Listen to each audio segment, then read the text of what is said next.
कैसे हैं मेरे प्यारे छात्र छात्राओं। आई होप कि लगे अच्छे होंगे। आपकी जो स्टडी चलेगी काफ़ी बेहतरीन चलेगी। तो आज की क्लास में लेकर आए हैं क्लास 12th के हिंदी के 100 मोस्ट इंपोर्टेंट ऑब्जेक्टिव क्वेश्चन जो आपके फाइनल बोर्ड परीक्षा के लिए काफ़ी इंपॉर्टेंट है। तो इन 100 प्रश्न को काफ़ी अच्छे तरीका से देखिएगा, क्योंकि आपके फाइनल बोर्ड परीक्षा में पूछे जाने का काफ़ी ज़्यादा संभावना है। इसलिए आपको जो है ये 100 प्रश्न को काफ़ी अच्छे तरीका से देखना होगा, ठीक है ना। आपको पता होनी चाहिए कि आपकी परीक्षा की जो टाइमिंग है काफ़ी नज़दीकी आ चुकी है, जिसके कारण आपको बहुत मेहनत करना होगा, ठीक है ना। अगर अच्छे नंबर लाना चाहते हैं तो अच्छे मेहनत करना होगा, ठीक है ना। तो अभी तक क्लास को लाइक नहीं किया और चैनल को सब्सक्राइब नहीं किया तो फटाफट कर लीजिए। हम अपने क्वेश्चन की तरफ बात करेंगे, ठीक है ना। अगर आपको वीडियो साफ नहीं दिखाई दे रहे तो अपना वीडियो क्वालिटी बढ़ा लेना है, साफ दिखाई देने लगेगी, ठीक है। और 100 क्वेश्चन है और कम समय में हम खत्म करने का प्रयास करेंगे, ठीक है। क्वेश्चन नंबर 1 का है कि अर्धनारीश्वर पाठ के लेखक कौन है। हमने काफी बार चर्चा किया है और सारे क्लास में क्वेश्चन आ ही जाता है और फाइनल बोर्ड परीक्षा में कितनी बार पूछा गया है प्रश्न, ठीक है ना। तो अर्धनारीश्वर पाठ के लेखक कौन है, तो हमने बताया था रामधारी सिंह दिनकर है, ठीक है ना। ऑप्शन जो हो जाएगा डी हो जाएगा। देखिए अगर ऐसा प्रश्न आता है तो आप लोग छोड़ेंगे नहीं, ठीक है ना। और ऐसा ही आएगा, आप लोग जिस तरह का याद किए होंगे ना उसी तरह का क्वेश्चन आएगा आपकी बार, ठीक है ना। याद रखिएगा आप लोग, ठीक है। चलिए क्वेश्चन नंबर 2 क्या करें, लेनिन की मृत्यु कब हुई थी। हमने बताया था कि देखिए जयप्रकाश नारायण मार्क्सवादी बने थे 1924 ईस्वी में, ठीक है ना। और लेनिन का भी मृत्यु जो हुआ था 1924 ईस्वी में हुआ था। इसलिए ऑप्शन जो हो जाएगा हम लोग डी कर देंगे। देखिए जो क्वेश्चन हम एक्स्ट्रा बतलाएंगे अच्छे तरीका से बतलाएंगे, उससे अच्छे तरीका से देखना होगा, ठीक है ना। क्योंकि एक्स्ट्रा क्वेश्चन जो बतलाएंगे, मान लीजिए 100 क्वेश्चन है और एक्स्ट्रा बतलाते बतलाते हम लोग 150 160 प्लस क्वेश्चन कर देते हैं, ठीक है ना। आप लोग देखेंगे जब क्लास में अंत तक बने रहिएगा ना तो आप लोग देख ही लेंगे, ठीक है ना। चलिए क्वेश्चन नंबर 3 क्या करा है, 3 नंबर क्वेश्चन करके अर्धनारीश्वर शंकर और पार्वती किस प्रकार का रूप है। ये तो फाइनल बोर्ड परीक्षा में कितनी बार प्रश्न पूछा गया है, ठीक है ना। कितनी बार पूछा गया है याद रखिएगा। तो कैसा रूप है आपको पता होनी चाहिए मेरे भाई कि एक प्रकार का कल्पित रूप है। ऑप्शन बी वाला सही हो जाएगा। 3 का ऑप्शन बी हम लोग टिक कर देंगे। याद रखिएगा ना, एक भी क्वेश्चन को हम लोग छोड़े ना। मान लीजिए 300 नंबर आया है, 300 नंबर आया और उसमें एक गलत ही हो गया तो 299 हो गया, उसका मतलब वहां सेकंड डिवीजन आ जाइएगा आप लोग। फर्स्ट का आपको नाम नहीं होगा, सेकंड डिवीजन का नाम होगा, ठीक है ना। तो आप लोगों याद रखिएगा कि एक भी क्वेश्चन को हल्का में नहीं लेना है, ठीक है ना। एक भी क्वेश्चन को हल्का में नहीं लेना है और सारे क्वेश्चन को अच्छे तरीका से देखना होगा, ठीक है। चलिए क्वेश्चन नंबर 4 क्या कर रहे हैं, देखिए 4 नंबर क्वेश्चन कर रहा है ना कि सूरदास किस प्रकार के प्रसिद्ध जो है, किस भाषा के प्रसिद्ध कवि है, किस भाषा के जो है प्रसिद्ध कवि है। तो याद रखिएगा 4 का ऑप्शन बी हम लोग टिक कर देंगे। जल्दी जल्दी कर लेते हैं, मात्र 100 क्वेश्चन है और कम समय में खत्म करने का प्रयास करेंगे, क्योंकि काफी बच्चे कल कमेंट किए थे कि सर आपका क्लास जो है लंबा चल जा रहा है, ठीक है ना। तो लंबा नहीं, थोड़ा सा क्वेश्चन ज्यादा होगा बाबू, तो लंबा तो होकवे करेगा, याद रखिएगा। तो आज थोड़ा सा कम करेंगे, ठीक है ना। चलिए क्वेश्चन नंबर 5 क्या कर रहा है कि गीतावली किसकी रचना है। गीतावली जो है किस लेखक की रचना है, तो हमने बतलाया था मेरे भाई कि गीतावली जो है सूरदास के तुलसीदास जी की रचना है। ऑप्शन जो हो जाएगा डी वाला सही हो जाएगा, याद रखिएगा, ठीक है। चलिए क्वेश्चन नंबर 6 क्या कर रहा है, हिंदी साहित्य का सूर्य किसे कहा जाता है। और आपके फाइनल बोर्ड परीक्षा में कितनी बार प्रश्न पूछा गया है कि हिंदी साहित्य का सूर्य जो कहा जाता है सूरदास को कहा जाता है। ऑप्शन ए वाला सही हो जाएगा, याद रखिएगा। इस सारा प्रश्न को किसी भी हाल में याद रखना होगा, ठीक है। चलिए क्वेश्चन नंबर 7 की तरफ बढ़ेंगे और 7 नंबर क्वेश्चन काफी इंपॉर्टेंट है। कह रहे हैं कि अनादर का विलोम शब्द क्या होता है। हमने बताया था अगर अनादर आ जाए तो आदर हो जाएगा, ठीक है। ऑप्शन सी वाला हो जाएगा, क्योंकि विलोम शब्द का मतलब जो होता है उल्टा शब्द होता है, आपको पता है, ठीक है ना। चलिए क्वेश्चन नंबर 8 क्या कह रहा है, 8 नंबर क्वेश्चन का आशा का विलोम है। आशा का विलोम शब्द क्या होता है। हमने ये भी क्वेश्चन को काफी बार कराया है मेरे भाई कि आशा का विलोम शब्द जो हो जाएगा निराशा हो जाएगा। ऑप्शन बी वाला हम लोग टिक कर देंगे। चलिए क्वेश्चन नंबर 9 क्या कर रहा है कि निम्नलिखित में से रामचरितमानस क्या है। रामचरितमानस जो है याद रखिएगा तुलसीदास द्वारा रचा गया है और ये पूछा जा रहा है क्या है, ठीक है ना। ये पूछा जा रहा है कि क्या है मेरे भाई, तो याद रखिएगा महाकाव्य है। ऑप्शन सी वाला सही हो जाएगा। और 100 क्वेश्चन है इसलिए हम लोग थोड़ी सी क्लास को हम फास्ट करा रहे हैं आज, याद रखिएगा आप लोग। क्योंकि काफी बच्चे का कमेंट आया था कि सर आपका क्लास जो है काफी जो है टाइमिंग ले लेता है क्लास, तो आपको जो है थोड़ी सी क्वेश्चन ज्यादा होगा बाबू, तो टाइमिंग तो होकर करेगा ना। इसलिए आज जो साकराए हैं कि क्या करेंगे, कम समय में ही खत्म कर दे, ठीक है। चलिए क्वेश्चन नंबर 10 क्या कह रहा है और 10 नंबर क्वेश्चन करेगा ध्रुव स्वामिनी कैसी कृति है। काफी इंपॉर्टेंट है 10 नंबर जो प्रश्न है, काफी इंपॉर्टेंट है मेरे भाई कि ध्रुव स्वामिनी जो है किस लेखक की रचना है और कैसी कृति है। तो याद रखिएगा ऑप्शन डी वाला हो जाएगा, ठीक है ना। 10 का ऑप्शन डी हम लोग टिक कर देंगे क्योंकि नाटक है। ऑप्शन जो हो जाएगा डी हो जाएगा, याद रखिएगा। एक बार सारे बच्चे क्लास को लाइक कर देंगे और चैनल को सब्सक्राइब कर लेंगे। सारे बच्चे जो क्लास से नए जुड़ रहे हैं ना और जो पुराने जुड़ रहे हैं, दोनों बच्चे के लिए बोला जा रहा है, ठीक है ना। क्योंकि आप लोग क्लास को लाइक नहीं कर रहे हैं, ठीक है। सारे बच्चे करने का प्रयास करें लाइक, ठीक है। चलिए क्वेश्चन नंबर 11 क्या कर रहा है, जयशंकर प्रसाद के बड़े भाई का क्या नाम था। जयशंकर प्रसाद का बड़े नाम भाई का यहाँ कोई बच्चा नहीं पढ़ा होगा, ये तो कहेगा बड़े भाई इसमें कहाँ गया, ठीक है ना। तो याद रखिएगा 11 का ऑप्शन डी हो जाएगा, ठीक है ना। शंभू रतन था, ऑप्शन डी वाला सही हो जाएगा। याद रखिएगा पूरा किताब से निचोड़ प्रश्न है और पूरा गेस किया हुआ प्रश्न है, ठीक है ना। चलिए क्वेश्चन नंबर 12 क्या कह रहा है कर रघुवीर सहाय के किस समाचार साप्ताहिक के प्रधान संपादक थे? कौन थे? जल्दी से जो है ना 12 का ऑप्शन बतला दीजिए क्या हो जाएगा। तो याद रखिएगा ऑप्शन ए वाला सही हो जाएगा, दिनमान का है, ठीक है, ऑप्शन ए वाला सही कर देंगे, ठीक है। चलिए क्वेश्चन नंबर 13 क्या करेंगे, भक्तमाल के रचयिता कौन है?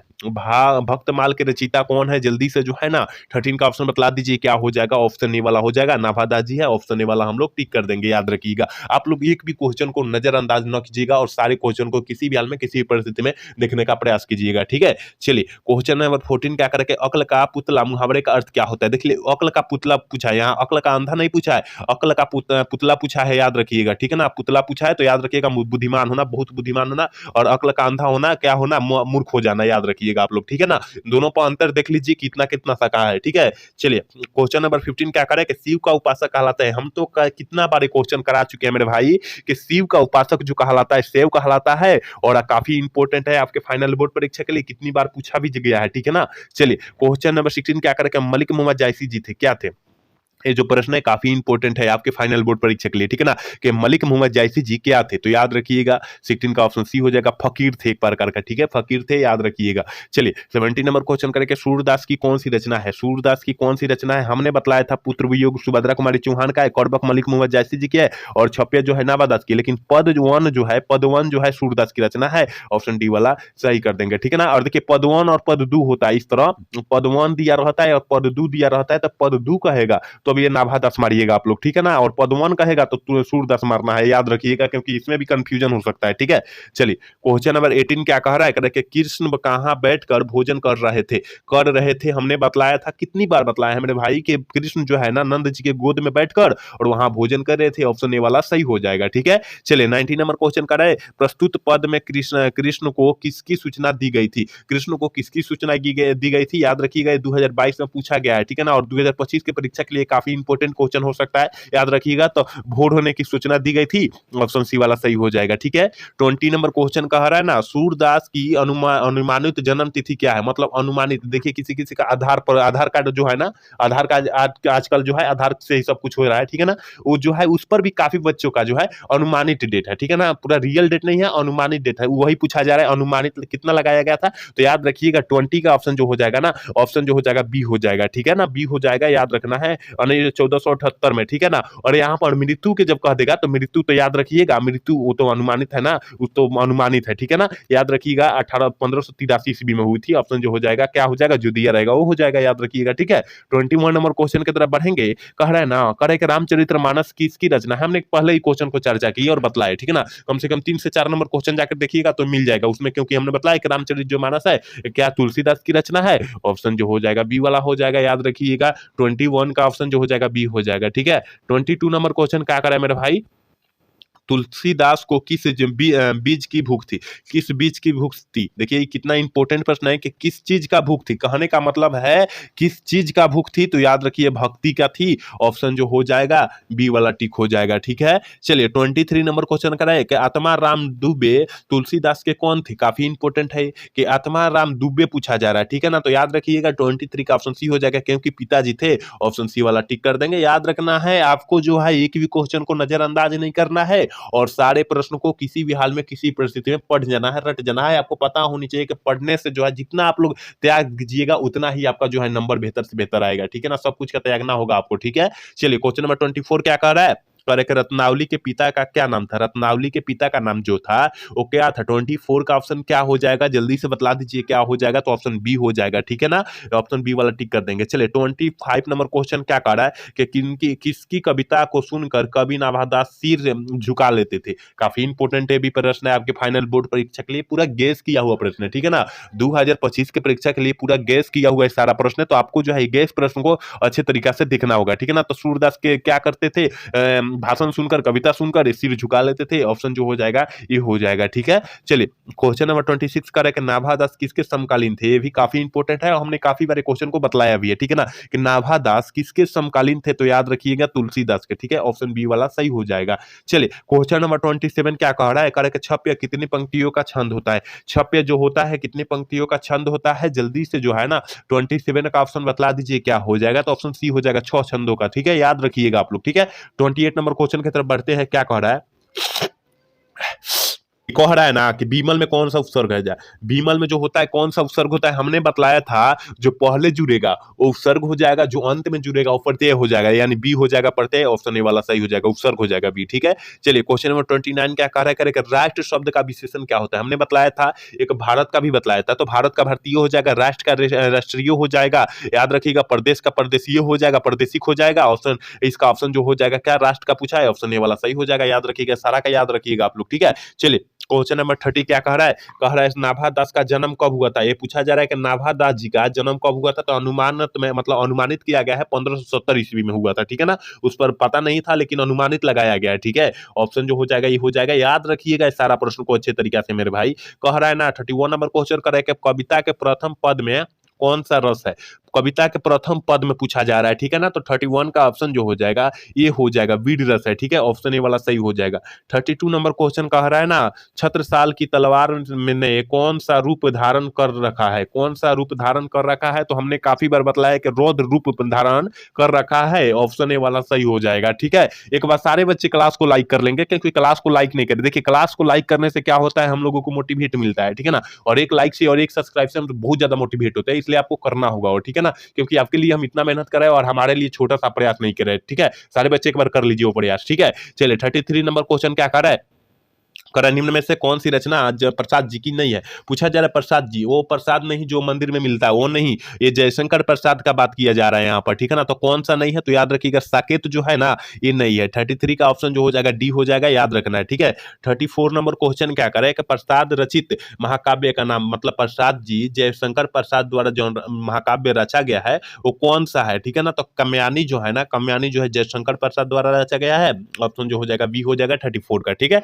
35 नंबर क्वेश्चन की तरफ बढ़ेंगे और 35 नंबर क्वेश्चन क्या कर, सुभद्रा कुमारी चौहान किस वर्ग की कवित्री मानी जाती है, सुभद्रा कुमारी चौहान जो होती है किस वर्ग की कवित्री मानी जाती है, 35 का ऑप्शन क्या हो जाएगा, तो याद रखिएगा ऑप्शन बी हो जाएगा राष्ट्रीय भावधारा की। ठीक है, चलिए क्वेश्चन नंबर 36 क्या कह रहा है कि सरोज समृद्धि किसकी रचना है, सरोज समृद्धि जो है किस लेखक की रचना है, हमने बतलाया था निर्मला जी का, कि कर निर्मला जी का, ऑप्शन बी वाला सही हो जाएगा। 36 का ऑप्शन हम लोग बी टिक कर देंगे, याद रखिएगा। ठीक है ना, सारे प्रश्नों को अच्छे तरीके से याद रखना होगा, क्योंकि सारा प्रश्न जो है गैस किया हुआ प्रश्न है और आपके फाइनल बोर्ड परीक्षा में पूछे जाने का काफी ज्यादा संभावना है, इसलिए आपको जो है सारे प्रश्न को याद रखना होगा। ठीक है, 37 नंबर क्वेश्चन की तरफ बढ़ेंगे और कह रहे हैं कि ट का उच्चारण स्थान क्या है, इसमें क्या है ट ठ ड ये सब आए ना, हई आए ना, इसमें का जो भी आए और आए, इसमें का जो भी आए ये मार दीजिएगा, मृदा मार दीजिएगा। ठीक है ना, मृदा मार दीजिएगा, ऑप्शन ए वाला सही हो जाएगा, याद रखना है जिस पांचों में से कौन आ जाएगा आपको मार देना है। ठीक है, चलिए क्वेश्चन नंबर 38 क्या करे कि व्याकरण की दृष्टि से अपनापन में अपनापन शब्द है,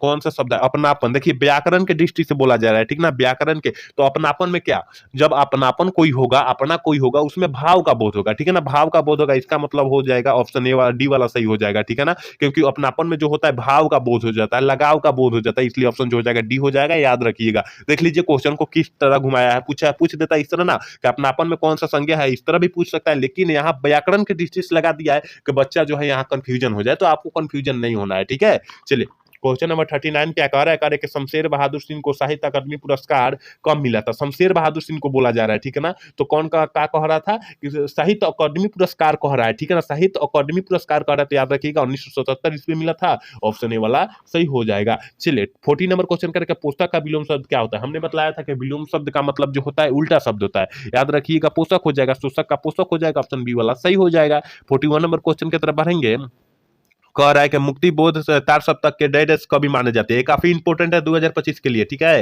ये 2025 के लिए काफी इंपॉर्टेंट है कि मुक्ति बोध जो है तार सप्तक के कौन से कभी माने जाते हैं, पहले कभी माने जाते हैं, ऑप्शन ए वाला सही हो जाएगा। ये सारे प्रश्न जो है अच्छे से याद रखिएगा आप लोग। ठीक है, चलिए क्वेश्चन नंबर 42 का कह रहे हैं मुक्ति बोध जी का जन्म जो हुआ था कब हुआ था। ठीक है ना, कब हुआ था, तो याद रखिएगा ये जो हुआ था ना रात्रि रात्रि रात्रि जो हुआ था 2 बजे हुआ था, ऑप्शन बी वाला सही हो जाएगा, रात्रि 2 बजे हुआ था, याद रखना है आपको। ठीक है ना, चलिए क्वेश्चन नंबर 43 का है अधिनायक में कौन सा उपसर्ग हो जाएगा, अधिनायक उपसर्ग हमने बोला था जो पहले जुड़ जाएगा कोई शब्द के उसे उपसर्ग बोलेंगे और जो अंत में जुड़ जाएगा उसे प्रत्यय बोलेंगे, यहाँ अधि जो है ना उपसर्ग है, याद रखिएगा। चलिए क्वेश्चन नंबर 44 की तरफ बढ़ते हैं, कह रहा है रघुवीर सहायक किस काल के कवि माने जाते हैं, रघुवीर सहायक जी किस काल के कवि माने जाते हैं, तो याद रखिएगा 44 का ऑप्शन ये हो जाएगा आधुनिक काल के। ठीक है ना, चलिए क्वेश्चन नंबर जो है 45 कह रहा है कि पत्नी बेटिया को क्या समझाती थी। ये काफी इंपॉर्टेंट है और आपके फाइनल बोर्ड परीक्षा 2025 के लिए काफी इंपॉर्टेंट हो सकता है प्रश्न, ठीक है ना। तो याद रखिएगा, समझाती थी, क्या करती थी, समझाती थी। ऑप्शन बी वाला सही हो जाएगा। देख लीजिए, इसमें से कुछ प्रश्न आप लोग पढ़े होंगे, ठीक है ना, कुछ प्रश्न आप लोग पढ़ भी लिए होंगे। जो मेरा क्लास करता होगा बच्चा, रेगुलर क्लास करता होगा दोपहर 1 बजे और फिर से दोपहर 1 बजे और शाम को 6 बजे करता होगा जो बच्चा क्लास, वो रेगुलर सारा क्वेश्चन को मार देगा, क्योंकि काफी इंपॉर्टेंट क्वेश्चन कराया जा रहा है, ठीक है ना। तो आप लोग जुड़ने का प्रयास करें, दोपहर 1 बजे और शाम को 6 बजे जुड़ने का प्रयास करें, ठीक है ना। चलिए, क्वेश्चन नंबर 46 क्या कह रहा है, किसकी बात पर कोई ध्यान नहीं दे रहा था, किसकी बात पर कोई ध्यान नहीं दे रहा था। याद रखिएगा, बूढ़ा मकसद वाले के बात पर कोई ध्यान नहीं दे रहा था। ऑप्शन जो हो जाएगा बी हो जाएगा, याद रखिएगा, ठीक है। चलिए, क्वेश्चन नंबर 47 क्या करेगा, प्रकाशित शब्द में कौन सा प्रत्यय है, प्रकाशित, तो प्रकाश जोर इत, यानी ऑप्शन जो हो जाएगा बी हो जाएगा, प्रकाश जोर इत आ रहा है, ठीक है ना। ऑप्शन बी वाला सही हो जाएगा, याद रखिएगा, क्योंकि प्रत्यय हम लोग लास्ट वाला को बोलते हैं, ठीक है ना। चलिए, क्वेश्चन नंबर 48 क्या करेगा, ऐसी संज्ञा जिसके खंड समर्थक होते हैं उन्हें हम लोग क्या कहते हैं। देखिए, खंड समर्थक होते हैं कह रहे हैं तो यौगिक कहेंगे, और न होते हैं कह देगा ना, न होते हैं तो उसे रूढ़ कहते हैं। आप लोग यहाँ याद रखिएगा, तो इसका ऑप्शन जो हो जाएगा फाइनल ऑप्शन बी हो जाएगा, और न कहता तो अब रूढ़ मारते, याद रखिएगा, यहाँ थोड़ी सी बदलाव कर सकता है, ठीक है। चलिए, क्वेश्चन नंबर 49 कह रहा है कि घ का उच्चारण स्थान है, घ का उच्चारण स्थान क्या, अगर हम लोग घ कह रहा है तो कहां से आवाज आ रही है, यानी कंठ से आवाज आ रही है, ऑप्शन सी वाला सही हो जाएगा।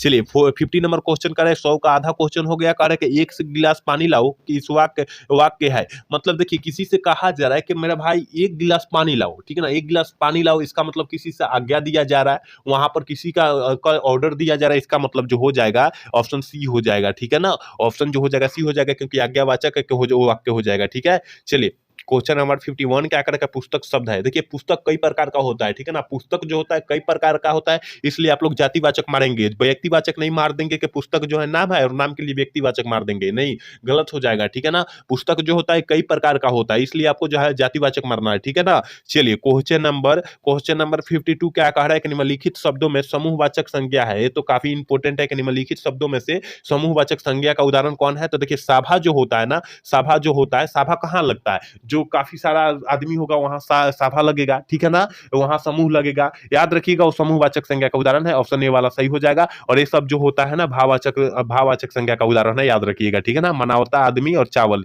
ये जो होता है भाववाचक का, हम लोग चावल खाते तो किस तरह का स्वाद आता है, इसका मतलब जो होता है भाववाचक संज्ञा का उदाहरण, ठीक है। चलिए, क्वेश्चन नंबर 53 क्या कह रहा है, कह रहा है कि भाववाचक संज्ञा का उदाहरण नहीं है, इसमें कहा जा रहा है कि भाववाचक संज्ञा का उदाहरण नहीं है, ठीक है ना। तो याद रखिएगा, ये जो होता है ना, भाववाचक का उदाहरण नहीं है, तो देखिए ताजमहल जो है व्यक्तिवाचक, क्योंकि व्यक्तिवाचक जो हो जाएगा, क्योंकि ये जो है खास है, व्यक्तिवाचक जो है खास है, मतलब खास के लिए ताजमहल हो जाता है, कहता है मतलब जिसका नाम जो होता है महात्मा गांधी जैसा कोई नहीं हो सकता, ताजमहल जैसा दूसरा ताजमहल नहीं बना, इसका मतलब वो व्यक्तिवाचक हो जाएगा, ऑप्शन ए वाला हो जाएगा। और ये सब जो है भाववाचक संज्ञा का उदाहरण है, सुंदरता, शत्रुता, अच्छाई, ठीक है। चलिए, क्वेश्चन नंबर 54 क्या कह रहा है कि कवि शब्द का स्त्रीलिंग रूप क्या हो जाएगा।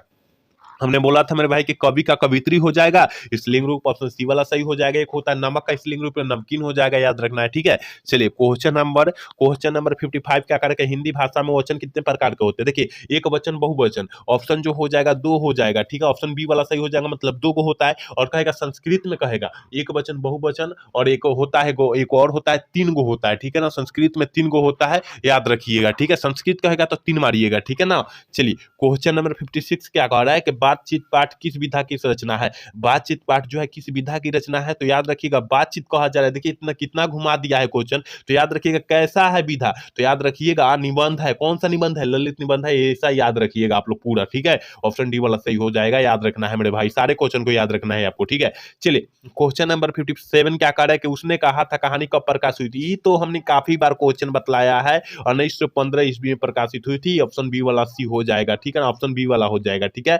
चलिए, क्वेश्चन नंबर 58 क्या कर, संपूर्ण क्रांति पाठ के रचनाकार कौन है। देखिए, संपूर्ण क्रांति कह रहा है तो जयप्रकाश नारायण मारेंगे, याद रखिएगा। और जयप्रकाश नारायण को लोग कहने लगे, लोकनायक के नाम से जानने लगे, ये भी याद रखिएगा, ठीक है ना। और बचपन का नाम जो था बाउल था, ये भी आप लोग याद रखिएगा, क्योंकि आपके फाइनल बोर्ड परीक्षा के लिए काफी इंपॉर्टेंट हो सकता है, ठीक है। चलिए, क्वेश्चन नंबर 59 क्या कर रहा है मेरे भाई, कह रहा है ना, दिनकर जी किस लिए प्रसिद्ध है। दिनकर जी जो है किस लिए प्रसिद्ध है? तो साहित्य रचना के लिए प्रसिद्ध है। ऑप्शन जो हो जाएगा ये हो जाएगा। देख लीजिए कितना निचोड़ निचोड़ प्रश्न है, पूरा बुक का निचोड़ प्रश्न है, ठीक है ना। मात्र 100 क्वेश्चन है और काफी इंपॉर्टेंट क्वेश्चन है आपके फाइनल बोर्ड परीक्षा के लिए, ठीक है ना। तो इस सारे प्रश्न को अच्छे तरीका से देखने का प्रयास कीजिए आप लोग, ठीक है ना। और क्लास को लाइक नहीं करें, मजा नहीं आ रहा है, सारे बच्चे एक बार क्लास को लाइक कर लेंगे, ठीक है ना। जो बच्चे देख रहे हैं क्लास को लाइक कर ले, ठीक है ना, क्योंकि क्लास को लाइक करने से क्या होता है, हम लोगों को मोटिवेट ज्यादा मिलता है, ठीक है ना। तो आपको क्लास को लाइक कर लेना है और साथ में सब्सक्राइब भी साथ में कर लेना है, ठीक है ना। और सारे बच्चे कर लीजिए ये काम, ठीक है। कह रहा है 60 नंबर के रोज इनमें से क्या है? रोज जो है एक प्रकार का कहानी है और रोज जो लिखा गया है अगेजी द्वारा पाठ ही लिखा गया है, ठीक है ना। अगेजी द्वारा ये पाठ लिखा गया है, याद रखिएगा आप लोग, ठीक है। चलिए क्वेश्चन नंबर 61 क्या करें? जूठन शीर्षक आत्मकथा के लेखक कौन है? जूठन कह दिया ना, ये दलित आत्मकथा है। ऑप्शन जो हो जाएगा ये वाला हो जाएगा, क्योंकि ओम प्रकाश वाल्मीकि द्वारा लिखा गया है और रामधारी सिंह दिनकर द्वारा लिखा गया है और नारीश्वर पाठ, और जय कृष्ण मूर्ति द्वारा लिखा गया है शिक्षा, और मलय द्वारा कौन लिखा गया? याद रखिएगा तुमुल कोलाह कलम है, ठीक है ना, मलय जी द्वारा लिखा गया है, ठीक है। चलिए क्वेश्चन नंबर 62 कह रहा है कि आलोचना त्रैमासिक के प्रधान संस्थापक कौन थे? जल्दी से जो है ना 62 का बतला दीजिए, क्योंकि आलोचना त्रैमासिक कह रहा है, ठीक है। तो याद रखिएगा 62 का ऑप्शन हम लोग टिक करेंगे मेरे भाई, सी टिक कर देंगे, क्योंकि नामवर सिन्हा याद रखिएगा। यहाँ काफी बच्चे ऑप्शन बालकृष्ण भट्ट मार रहेंगे तो गलत हो जाएगा, ठीक है ना। आपको बालकृष्ण भट्ट नहीं मारना। एक होता है वाद विवाद संवाद, वाद विवाद, ठीक है ना। वाद विवाद संवाद किस लेखक की रचना है? ये भी जो है नामवर सिंह की रचना है। यहाँ काफी बच्चे ये भी जो मारते हैं बालकृष्ण भट्ट के मार देते हैं, क्योंकि आसान पड़ जाता है कि उसी से संवाद है, तो इसलिए गलत कर देते हैं। तो गलत नहीं करना है, इसलिए हम बतला दिए आपको, गलत नहीं करना है, ठीक है। चलिए 63 नंबर क्वेश्चन करके सवेर क्या होता है? रवेश जो होता है क्या होता है? हम सवेर पढ़ रहे हैं, ठीक है ना, रवेश है, ठीक है ना। रवेश क्या होता है? तो मोटे सूत की बुन्नी चादर होती है। ऑप्शन सी वाला सही हो जाएगा 63 का, याद रखिएगा। 64 नंबर क्वेश्चन की तरफ बढ़ेंगे। ओ सदा नीरा के लेखक कौन है? ओ सदा नीरा पाठ के लेखक पूछा जा रहा है कौन है? तो जगदीश चंद्र माथुर लगा दीजिएगा, ऑप्शन ए वाला सही हो जाएगा। और देखिए ओ सदा नीरा पाठ को गंडक को निर्मित बनाकर लिखा गया है, गंडक नदी को निर्मित बनाकर लिखा गया, ये भी साथ में याद रखिएगा, ठीक है ना। कि किसको ओ सदा नीरा पाठ में किसको निर्मित बनाकर लिखा गया? तो गंडक नदी को याद रखिएगा, क्योंकि ये काफी इंपॉर्टेंट है आपके फाइनल बोर्ड परीक्षा में, इस टाइप का क्वेश्चन पूछा गया है, ठीक है। और यहाँ मोहन के कौन से चैप्टर का चर्चा की है? तो याद रखिएगा सिपाही की मां, ठीक है। और उदय प्रकाश जो है तिरिच के पाठ की चर्चा की है, आप लोग याद रखिएगा, ठीक है। जो क्वेश्चन एक्स्ट्रा बतला रहे वो क्वेश्चन को अच्छे से याद रखना होगा, ठीक है।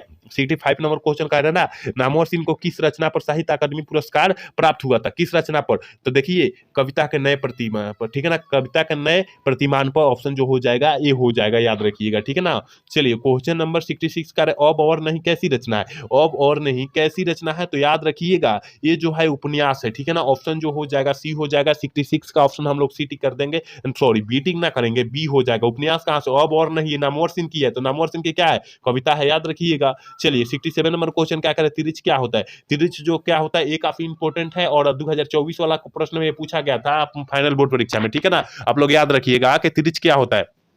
हमने बतलाया था मेरे भाई कि जहरीला लिजार्ड होता है, ऑप्शन डी वाला सही हो जाएगा 67 का, ठीक है ना। इन सारे प्रश्नों को अच्छे तरीका से देखने का प्रयास करें, पढ़ने का प्रयास करें, क्योंकि आपके फाइनल बोर्ड परीक्षा में पूछे जाने का काफी ज्यादा संभावना है, इसलिए आपको जो है इन सारे प्रश्नों को देखना होगा, ठीक है। 68 नंबर क्वेश्चन करें कि the first and last freedom किसकी कृति है? किस लेखक की कृति है? जल्दी से जो है ना 68 का ऑप्शन बतला दीजिए मेरे भाई, क्या हो जाएगा? ऑप्शन ए हो जाएगा जय कृष्णमूर्ति जी की रचना है, और पूछा जाएगा कि जय कृष्णमूर्ति का पूरा नाम जिद्दू कृष्णमूर्ति, आप लोग मार दीजिएगा, ठीक है। चलिए क्वेश्चन नंबर 69 क्या करेगा? सूरदास किस मार्ग के में दीक्षित हुए थे?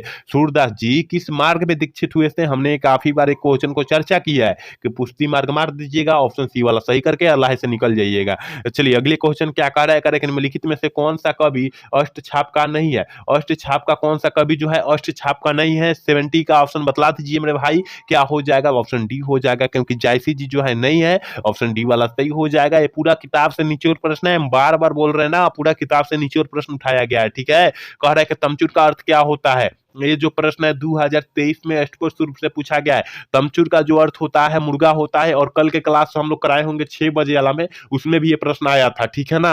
तो आप लोग नहीं देखे हैं 6 बजे वाला और 1 बजे वाला क्लास, तो आप लोग देखने का प्रयास करें कल वाला, ठीक है। चलिए क्वेश्चन नंबर 72 क्या कह रहा है कि भूषण का निधन कब हुआ था? भूषण जी का जो निधन हुआ था याद रखिएगा 1715 ईस्वी में हुआ था, लेकिन जन्म जो हुआ था 1613 ईस्वी में हुआ था, तो दोनों याद रखना है। यहाँ मृत्यु की बात कर रहा है, ऑप्शन बी वाला सही टिक कर देंगे, ठीक है ना। 72 का ऑप्शन बी हो जाएगा, याद रखिएगा। 73 नंबर क्वेश्चन कह रहा है कि सूरदास की कौन सी रचना है? सूरदास की जो है कौन सी रचना है, याद रखिएगा भक्तमाल जो है किसकी है, नाभादास की है, ये नाभादास जी की है, ठीक है ना, नाभादास की है। और ये जो है रामचरितमानस तो तुलसीदास की है, तो याद रखिएगा आप लोग सब किसी को पता है, लेकिन ये जो है सूरसागर जो है सूरदास की रचना है, ऑप्शन सी वाला सही हो जाएगा, याद रखिएगा, ठीक है। चलिए 74 नंबर क्वेश्चन कर रहे हैं, उसने कहा था कहानी में किस शहर का चित्रण हुआ था। ये तो आंख मूंद कर सारे बच्चे मारेंगे, क्योंकि ये तो पूरा क्या होता है कंठस्थ हो गया होगा कि अमृतसर शहर का उसमें चित्रण हुआ है, ऑप्शन जो हो जाएगा ये वाला सही हो जाएगा। चलिए 75 नंबर क्वेश्चन क्या कर रहा है कि जयप्रकाश नारायण का जन्म कहाँ हुआ था, सिताब में हुआ था, ऑप्शन बी वाला सही कर दीजिएगा, क्योंकि हमने काफी बार क्वेश्चन को बतलाया है कि सिताब में जयप्रकाश नारायण का जन्म हुआ था, ठीक है। चलिए 76 नंबर क्वेश्चन करें, आकाश का विलोम शब्द क्या होता है। हमने बताया था मेरे भाई के आकाश का विलोम शब्द जो होता है पताल होता है, और विलोम शब्द का मतलब जो होता है उल्टा शब्द होता है। आप लोग अच्छे से याद रखिए सारे प्रश्न, ठीक है। चलिए क्वेश्चन नंबर 87 क्या कह रहा है, 77 क्या कह रहा है कि नर का विलोम शब्द क्या होता है। ये तो सारे बच्चे मारेंगे, हम नहीं बतलाएंगे, इसका आंसर हम नहीं बतलाएंगे, आप लोग कमेंट करके जरूर बताइएगा कि नर का विलोम शब्द क्या होता है, अगर पुरुष होता है कि नारी होता है, जल्दी से कमेंट करके आप लोग बतला दीजिए। अब तो दो हम दे दिए, अब दोनों में से कौन मारिएगा आप लोग जाने, ठीक है ना। चलिए क्वेश्चन नंबर 78 क्या कह रहा है कि माटी के मूर्ति के रचनाकार कौन है। ये काफी इंपॉर्टेंट है, और कल के क्लास में ये भी क्वेश्चन आया था कि माटी के मूर्ति के रचनाकार कौन से हैं, तो हमने बताया था राम वृक्ष बेनीपुरी जी है, ऑप्शन बी वाला सही हो जाएगा, ठीक है ना। 78 का ऑप्शन बी हो जाएगा, याद रखिएगा आप लोग मेरे भाई। चलिए क्वेश्चन नंबर 79 क्या करे कि तुलसीदास के शिक्षा गुरु कौन थे। एक होता है शिक्षा गुरु और एक होता है दीक्षा गुरु, ठीक है ना। तो यहाँ का पूछा जा रहा है शिक्षा पूछा जा रहा है, ठीक है ना। तो 79 का ऑप्शन जो हो जाएगा ना बी हो जाएगा, क्योंकि नरहरि दास जी है, ऑप्शन बी वाला सही हो जाएगा। चलिए क्वेश्चन नंबर 18 देखते हैं, और 18 नंबर क्वेश्चन कहते जायसी जी हिंदी साहित्य के किस काव्य धारा से जुड़े। कौन कह रहा है, जायसी जी कह रहा है, तो जायसी जी प्रेम मार्गी धारा से, मार्गी शाखा से जुड़े हैं, ऑप्शन जो हो जाएगा बी हो जाएगा, ठीक है। ऑप्शन जो हो जाएगा 80 का ऑप्शन हम लोग वी टिक कर देंगे, याद रखिएगा मेरे भाई, सारे क्वेश्चन को अच्छे तरीके से याद रखने का प्रयास करें आप लोग, ठीक है।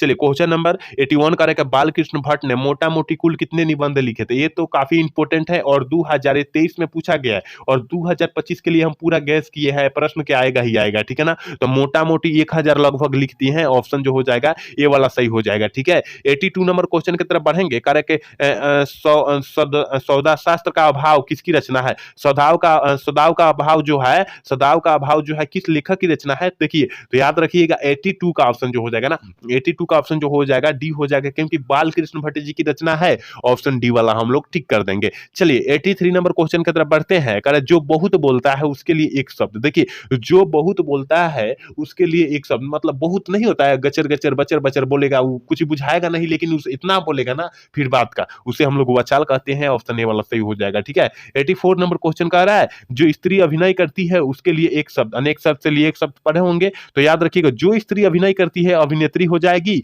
ऑप्शन जो हो जाएगा डी हो जाएगा, क्योंकि अभिनेत्री हम लोग उसे कहते हैं, याद रखिएगा आप लोग, ठीक है। चलिए क्वेश्चन नंबर 85 की तरफ बढ़ेंगे, कह रहा है कि कार्यहीन की हिंदी किसकी रचना है। कार्यहीन कह रहा है, देखिए कार्यहीन कह रहा है, क्रियाहीन कह रहा है, ठीक है ना। तो याद रखिएगा क्रियाहीन जब कह देगा ना, तो आपको आंख मूंद कर जो मार देना है चंद्रधर शर्मा गुलेरी जी मार देना है, ऑप्शन बी वाला सही करके, और लाहे से आप लोग निकल जाना है, ठीक है। चलिए क्वेश्चन नंबर 86 क्या करे, कठोर का विलोम शब्द क्या होता है। देखिए विलोम शब्द का उल्टा हमने बतलाया था कि उल्टा शब्द होता है, और इसका उल्टा शब्द जो हो जाएगा कोमल हो जाएगा, कोमल का कठोर होता है, ऑप्शन डी वाला सही हो जाएगा, याद रखिएगा आपके फाइनल बोर्ड परीक्षा के लिए ये काफी इंपॉर्टेंट प्रश्न है, ठीक है। चलिए 86 नंबर क्वेश्चन, 87 नंबर क्वेश्चन कर रहा है कि पूर्णिमा का विलोम शब्द क्या होता है। ये बच्चा जो है, सारे बच्चा जो है इसका कमेंट करेंगे कि पूर्णिमा का विलोम शब्द क्या होता है। जो बच्चा, जितने बच्चे क्लास में जुड़े हैं सारे बच्चे बतलाएंगे कि पूर्णिमा का विलोम शब्द क्या होता है। हमने बतलाया था अमासे, अमासे जो होता है पूर्णिमा का क्या होता है, विलोम शब्द होता है, याद रखिएगा। 88 नंबर क्वेश्चन का जयप्रकाश नारायण को किसका दलाल कहा गया था। ये तो काफी बार हमने क्वेश्चन में बतलाया है, क्योंकि सारे क्वेश्चन में कहीं ना कहीं ये प्रश्न आ जाता है कि जयप्रकाश नारायण को किसका दलाल कहते हैं, अमेरिका का दलाल कहते हैं, और जयप्रकाश नारायण का बचपन का नाम जो है बाउल है, याद रखिएगा, ठीक है। 89 नंबर क्वेश्चन करेगा ब्रेन ऑफ बॉम्बे किसे कहा जाता है। ब्रेन ऑफ बॉम्बे जो है किसे कहा जाता है, तो याद रखिएगा उमा शंकर दीक्षित को कहते हैं, ऑप्शन ए वाला सही हो जाएगा, 89 का ऑप्शन ए हो जाएगा, ठीक है। चलिए क्वेश्चन नंबर 90 क्या कह रहा है कि किरिक का प्रयार क्या होता है। लिरिक है, किरिक नहीं है, लिरिक का प्रयार क्या होता है, जल्दी से जो है ना 19 का ऑप्शन बतला दीजिए क्या हो जाएगा। तो लिरिक का प्रयार जो होता है प्रगीत होता है, ऑप्शन ए वाला सही कर देंगे। सारा प्रश्न जो है ना पूरा गैस किया हुआ प्रश्न है, इसलिए आपको जो है सारे क्वेश्चन को अच्छे तरीके से रट जाना है। आप लोग क्लास को लाइक भी नहीं करे और चैनल को सब्सक्राइब भी नहीं करे। सारे बच्चे एक बार क्लास को लाइक कर लीजिए, क्योंकि आपके लिए हम इतना मेहनत कर रहे हैं और हमारे लिए आप छोटा सा प्रयास नहीं कर रहे। ये प्रयास, छोटा सा प्रयास आपको करना होगा, तभी तो आपको हम 100% दे पाएंगे। ठीक है ना। चलिए क्वेश्चन नंबर 91 देखते हैं, और 91 कह रहा है कि नामवर सिंह द्वारा लिखित लिखित गई प्रगति और समाज क्या है। हम तो बतलाए थे कि एक प्रकार का निबंध है, और इस निबंधकार का नाम जो है याद रखिएगा, नामवर सिंह है, याद रखिएगा। प्रगति और समाज निबंध का निबंधकार जो है ना, नामवर सिंह है। आप लोग अच्छे तरीके से याद रखिएगा, 91 का ऑप्शन बी हो जाएगा। ठीक है, चलिए क्वेश्चन नंबर 92 क्या करें, ओम प्रकाश वाल्मीकि की रचना कौन सी है। हमने बतलाया था कि ओम प्रकाश वाल्मीकि की जो रचना है वो जूठन है, याद रखिएगा। ठीक है, ऑप्शन बी वाला सही हो जाएगा। ये है एक प्रकार का दलित आत्मकथा, ये भी साथ में याद रखिएगा। और उसने कहा था, कहानी के लेखक जो है चंद्रधर शर्मा गुलेरी जी है, प्रगति और समाज का लेखक जो है नामवर सिंह है, और रोज जो है अगेय जी द्वारा लिखा गया। आप लोग अच्छे से सारे प्रश्नों को याद रखिएगा। ठीक है, चलिए क्वेश्चन नंबर 93 का है कि मलयज का मूल नाम क्या है। मलयज जी का मूल नाम क्या है, और ये 2025 के लिए काफी इंपोर्टेंट हो सकता है कि मलयज जी का पूरा मूल नाम जो होता है भरत जी श्रीवास्तव होता है। ऑप्शन बी वाला सही हो जाएगा। चलिए 94 नंबर क्वेश्चन क्या कह रहा है, कह रहा है ना, जगदम्बा का संधि विच्छेद है। जगदम्बा का संधि विच्छेद क्या हो जाए, जगत जुर अम्बा होता है। ऑप्शन बी वाला सही हो जाए। जगदम्बा का संधि विच्छेद जो होता है जगत जुर अम्बा होता है। ऑप्शन बी वाला सही हो जाएगा, याद रखिएगा आप लोग। चलिए 95 नंबर क्वेश्चन का, नैन का संधि विच्छेद क्या होता है। ने जुर अन होता है, ने जुर अन होता है, याद रखिएगा। संधि विच्छेद से काफी सारे क्वेश्चन पूछे जाते हैं, तो आपको जो है संधि विच्छेद एक भी गलत नहीं करना है। ठीक है, चलिए क्वेश्चन नंबर 96 क्या कर रहा है, कह रहा है कि भर पेट में कौन सा उपसर्ग है। भर पेट में कौन सा उपसर्ग है, हमने बोला था जो पहले जुड़ेगा उसे उपसर्ग बोलेंगे, और जो अंत में जुड़ेगा वो प्रत्यय जो होता है। ऑप्शन सी वाला सही हो जाएगा। ठीक है, चलिए क्वेश्चन नंबर 97 क्या करें, पुरातन में कौन सा उपसर्ग हो जाएगा। पुरातन, पूरा यानी ऑप्शन जो हो जाएगा डी हो जाएगा, क्योंकि पूरा जो है उपसर्ग है, और तन जो है क्या है, प्रत्यय है, याद रखिएगा। चलिए 98 नंबर क्वेश्चन करें कि प्रतिनिधि में कौन सा उपसर्ग है। यहाँ तो सारे बच्चे मारेंगे कि प्रतिनिधि में जो उपसर्ग हो जाएगा प्रति हो जाएगा। ऑप्शन ए वाला सही हो जाएगा। ये काफी इंपॉर्टेंट है, अगर ऐसा प्रश्न आ जाता है तो आप लोग छोड़ेंगे नहीं, एक भी प्रश्न नहीं छोड़ेंगे। ठीक है ना, अगर ऐसा प्रश्न आ जाता है तो आपको गलत नहीं करना है। ठीक है, चलिए 99 नंबर क्वेश्चन क्या कर रहा है कि सुभद्रा कुमारी चौहान के पति का नाम क्या था। तो पतिदेव का नाम जो था ठाकुर लक्ष्मण सिंह था। ऑप्शन जो हो जाएगा ये हो जाएगा। और पूछेगा सुभद्रा कुमारी चौहान का निधन कैसे हुआ था, मृत्यु कैसे हुई थी। तो याद रखिएगा कार दुर्घटना में हुई थी। ठीक है, और आज के क्लास के लास्ट क्वेश्चन यानी 100 नंबर क्वेश्चन है, करे के करबक पाठ के कवि कौन है। करबक पाठ के कवि जो है कौन है, तो याद रखिएगा हमने काफी बारे क्वेश्चन को बतलाया है कि करबक पाठ का देगा तो मलिक मोहम्मद जैसी जी, आंख मूंद कर मार दीजिएगा, ऑप्शन सी वाला टिक करके और लाइन से निकल जाइएगा। ठीक है ना, यहाँ 100 क्वेश्चन बतलाए हैं। अगर अच्छे से आप लोग देखे होंगे ना, अच्छे से देखे होंगे 100 क्वेश्चन, तो काफी इंपॉर्टेंट है। इसमें से कुछ प्रश्न आपके फाइनल बोर्ड परीक्षा में पूछा जाएगा। ठीक है ना, और अच्छे से देखना होगा, क्योंकि आपके पास टाइमिंग कम है, और सारे क्वेश्चन को अच्छे तरीके से कम टाइम में देख लेना है। ठीक है ना, आज का क्लास कैसा लगा, अगर अच्छा लगा होगा तो चैनल को सब्सक्राइब और लाइक करना ना भूलिएगा। जय हिंद, जय भारत।